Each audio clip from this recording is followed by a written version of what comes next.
Assalamualaikum warahmatullahi wabarakatuh. Perkenalkan, nama saya Nisrina Salsabila sebagai moderator dari kelompok 6 dalam mata kuliah Perencanaan SDM. Baik, di sini kami akan mempresentasikan mengenai materi evaluasi dan pengembangan program perencanaan SDM. Baik, berikut beberapa anggota dari kelompok 6. Assalamualaikum warahmatullahi wabarakatuh. Perkenalkan, nama saya Marlina Kurniawati. Dalam materi perencanaan sumber daya manusia ini, saya akan menjelaskan pengertian dari evaluasi. Perkenalkan, nama saya Beran Agung Wigelar. Dalam mata kuliah perencanaan SDM ini, saya akan menjelaskan tujuan dan fungsi evaluasi, lalu satu lagi evaluasi kinerja karyawan. Assalamualaikum warahmatullahi wabarakatuh. Perkenalkan, nama saya Chandra Khairunisa. Dalam mata kuliah Perencanaan SDM kali ini, saya akan membahas mengenai pengembangan program SDM dan perencanaan sumber daya manusia. Assalamualaikum warahmatullahi wabarakatuh. Perkenalkan, nama saya Nur Aini. Di sini saya akan mempresentasikan mengenai tahapan perencanaan sumber daya manusia dan analisis pekerjaan. Di sini saya akan menjelaskan tentang evaluasi. Sebelum mengenal apa itu evaluasi, saya juga akan menjelaskan apa itu SDM. SDM atau sumber daya manusia merupakan faktor penting dalam setiap kegiatan perusahaan karena bagaimanapun canggihnya teknologi yang digunakan tanpa didukung oleh manusia sebagai pelaksana kegiatan operasionalnya tidak akan mampu menghasilkan output yang sesuai dengan tingkat efisiensi yang diharapkan. Selanjutnya yaitu evaluasi. Apa itu evaluasi? Evaluasi adalah proses menentukan nilai untuk suatu hal atau objek yang berdasarkan pada acuan-acuan tertentu untuk menentukan tujuan tertentu. Dalam perusahaan, evaluasi dapat diartikan sebagai proses pengukuran akan efektivitas strategi yang digunakan dalam upaya mencapai tujuan perusahaan. Evaluasi menurut para ahli, menurut Zainul dan Nasution, evaluasi dapat dinyatakan sebagai suatu proses pengambilan keputusan dengan menggunakan informasi yang diperoleh melalui pengukuran hasil belajar, baik yang menggunakan instrumen, tes maupun non-tes. Menurut Curtis dan B. Floyd, evaluasi adalah proses penilaian. Penilaian ini bisa menjadi netral, positif atau negatif, atau merupakan gabungan dari keduanya. Saat sesuatu dievaluasi, biasanya yang mengevaluasi mengambil keputusan tentang nilai atau manfaatnya. Tujuan dan fungsi evaluasi. Tujuan evaluasi: 1. Mengetahui tingkat pemahaman dan penguasaan seseorang dalam suatu bahasan dan kompetensi. 2. Mengidentifikasi kendala-kendala yang dihadapi dalam suatu kegiatan, sehingga evaluasi diadakan guna memecahkan masalah dan kesulitan yang dihadapi dalam suatu kegiatan. 3. Untuk mengetahui tingkat efisien dan efektivitas suatu metode, media, dan sumber daya lainnya dalam melaksanakan suatu kegiatan. Yang terakhir, sebagai umpan baik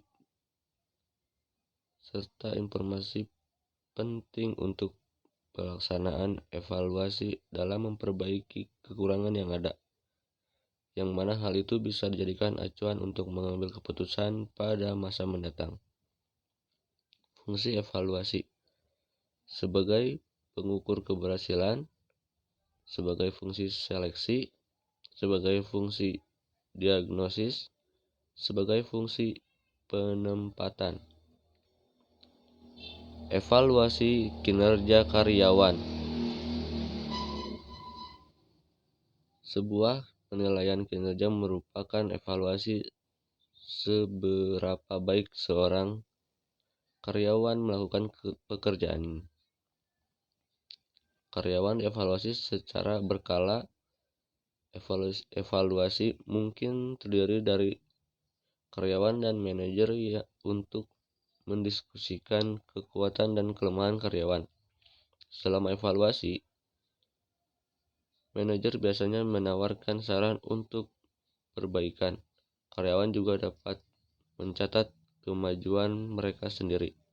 dalam evaluasi kinerja karyawan, termasuk di dalamnya ada segmentasi evaluasi dalam kinerja kriteria berbeda, kriteria objektif, kriteria subjektif, menggunakan formulir evaluasi kinerja, perubahan status karyawan, promosi, transfer, dan pemutusan hubungan kerja.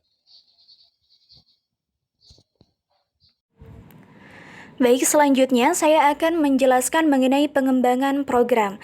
Pengembangan program SDM biasanya dikaitkan atau digabungkan dengan program pelatihan SDM. Beberapa industri masih kurang kesadaran akan pentingnya pengembangan karyawan. Padahal bisa jadi penyebab pertumbuhan perusahaan yang kurang lancar adalah minimnya kesempatan berkembang juga pelatihan untuk karyawan. Terdapat 4 pendekatan yang digunakan untuk mengembangkan karyawan, yaitu pertama adalah pendidikan formal. Program-program pendidikan formal, formal education programs, ini meliputi program-program di luar dan di dalam perusahaan yang dirancang khusus bagi para karyawan perusahaan, seperti kursus-kursus singkat yang ditawarkan para konsultan atau universitas, program-program MBA eksekutif, dan program-program universitas di mana para peserta benar-benar berada di universitas ketika mengikuti kelas.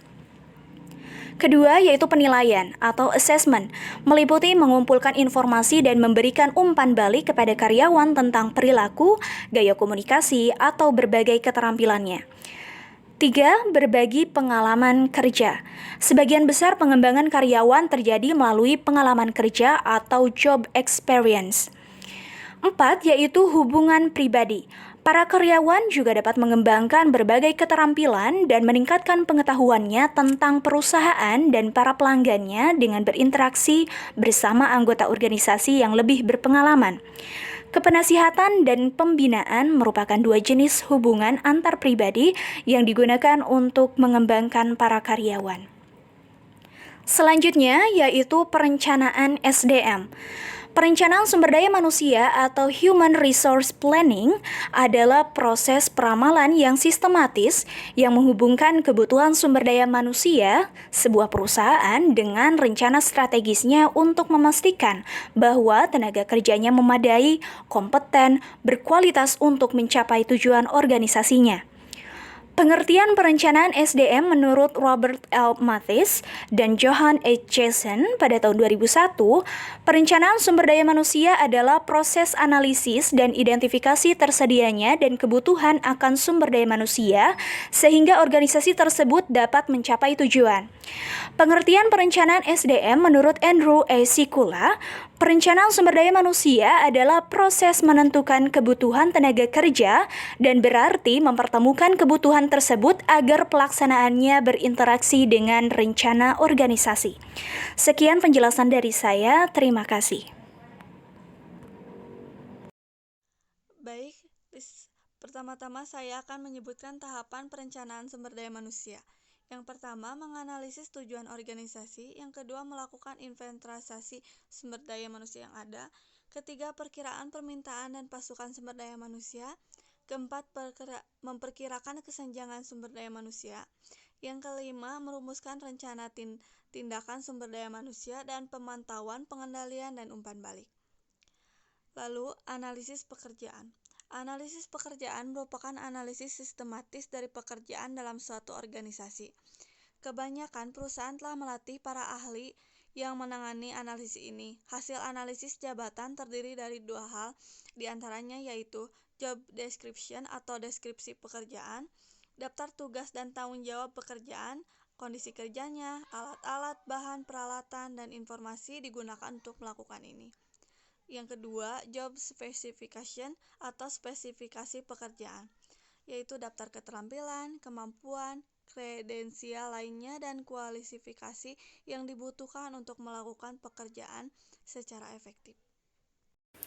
Baik, kesimpulan dari pemaparan materi mengenai evaluasi dan pengembangan program perencanaan SDM, yaitu sumber daya manusia merupakan hal yang terpenting sebagai potensi besar dalam diri manusia, dan hal ini harus digali dan ditempa semaksimal mungkin.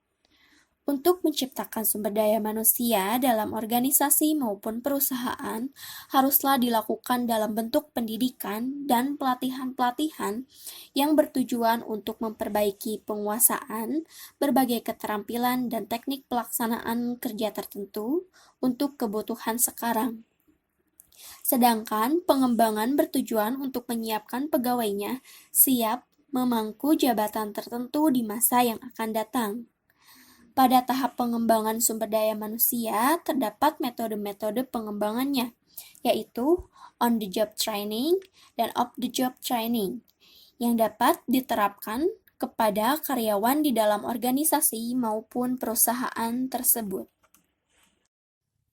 Sekian pemaparan materi dari kelompok 6 mengenai evaluasi dan pengembangan program perencanaan SDM.